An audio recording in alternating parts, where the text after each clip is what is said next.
Hello, English 101 students. This is your professor, Michael Bloomingberg, and I would like to take this opportunity to welcome you to the English 101 class this summer. It's an honor to be your professor. And what I want to do with this video is walk you through the course syllabus and just make sure that the class makes sense. So as you can see, I'm on the launching pad point of our Blackboard page, and you're going to see a series of links in a blue box in the corner. And the first place that I'm going to go to is the course syllabus, although just as a standard, you can go to Start Here and find some student services and resources, as well as information for downloading the Blackboard mobile app if you don't already have that. But beyond that, I'm going to go down to the course syllabus.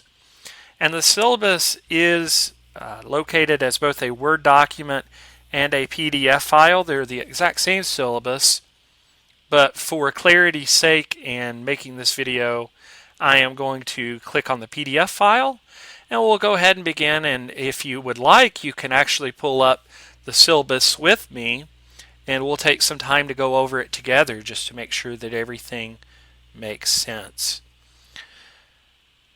So this is English 101, it's Writing 1, and this is the primary writing course that is required for students seeking degrees or certificates at Somerset Community College.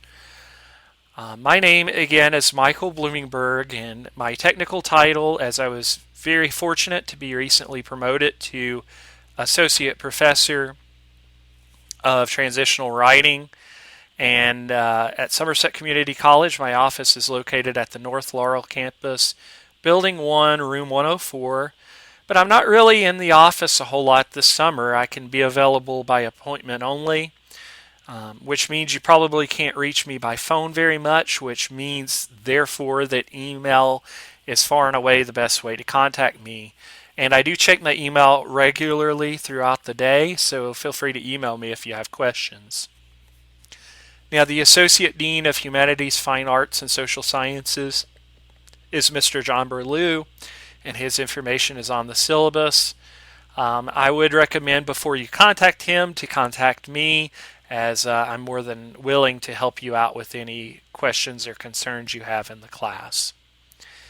The course catalog description, English 101, focuses on academic writing. It provides instruction in drafting and revising essays that express ideas in standard English, including reading critically, thinking logically, responding to text, addressing specific audiences, researching and documenting sources.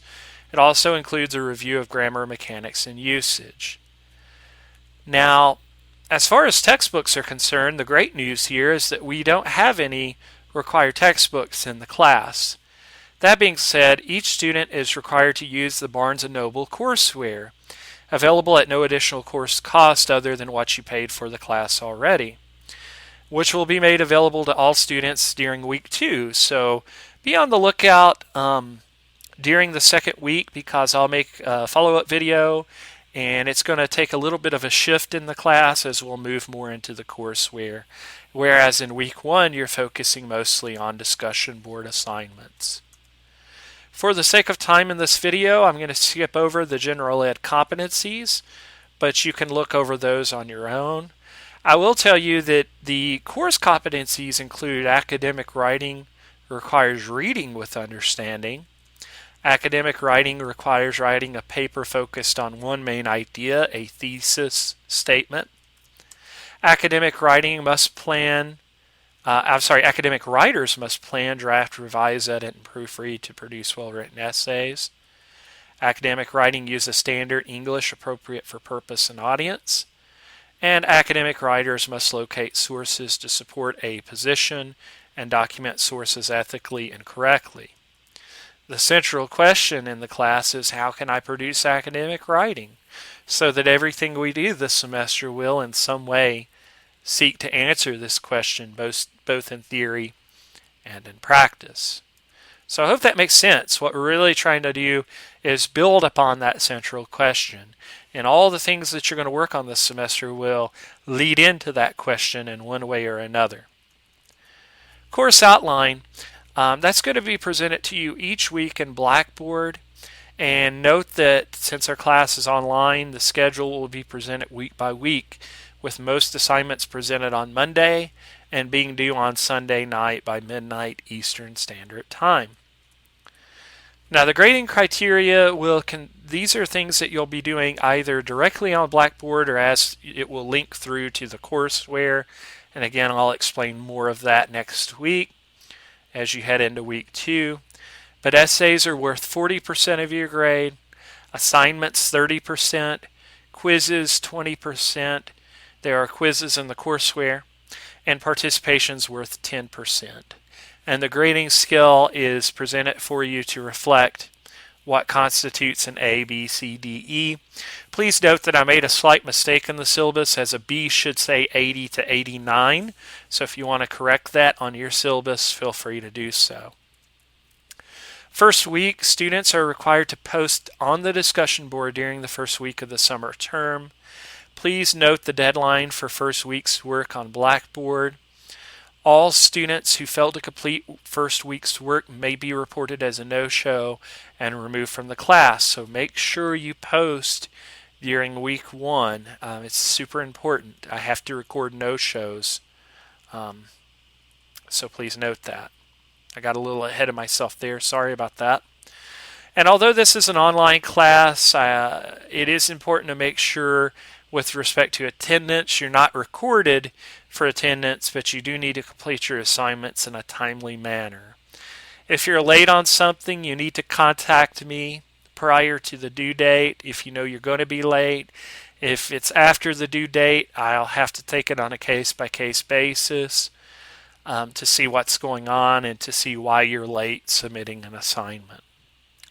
I'm going to skip over the withdrawal policy, but you can look over that on your own. Academic integrity. Students may be subject to a disciplinary proceeding resulting in an academic penalty or disciplinary penalty for academic dishonesty. Academic dishonesty includes, but is not limited to, cheating on a test, plagiarism, where you take someone else's words or ideas and present them as your own, and or collusion, where 2 or more students conspire to be academically dishonest. I have linked the Student Code of Conduct for you if you want to take a closer look at that. I am required to read to you the disability statement. Students with disabilities who require accommodations for this course must contact Rosetta Berry, Disability Services Office, and the information for both the Somerset and Laurel campus are listed on the syllabus for you. And if you attend college at a different KCTCS school, you should contact your home college to find out who the contact person for disability services is. Procedures related to discrimination, harassment, and sexual misconduct.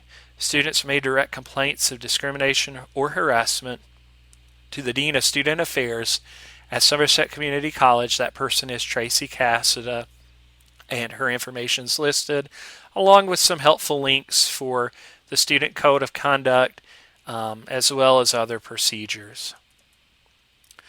Please note that I am generally the front line for any questions you have as it relates to resources in the class, but you can also work with the Learning Commons, and tutoring services are available free of charge for all Somerset Community College students, and the information is listed on the syllabus for you.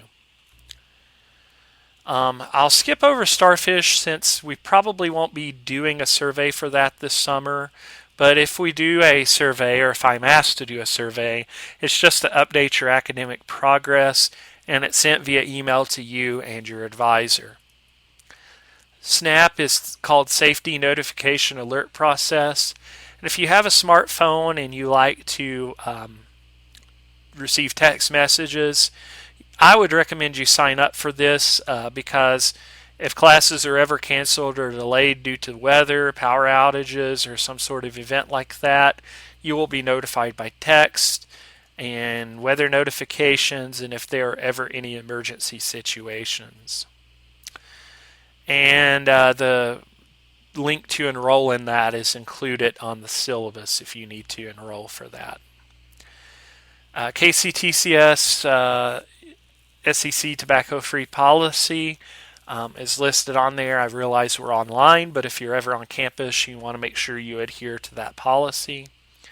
And as far as the course outline goes, I'm going to make a follow-up video that will walk you through week 1 and how the class will generally work.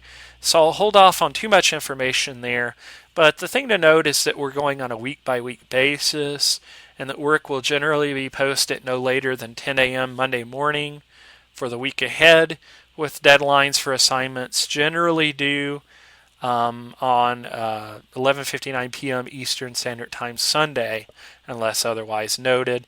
Now, it could be at a 1-week pace or it could be at a 2-week, depending on how much work is put up at that particular time.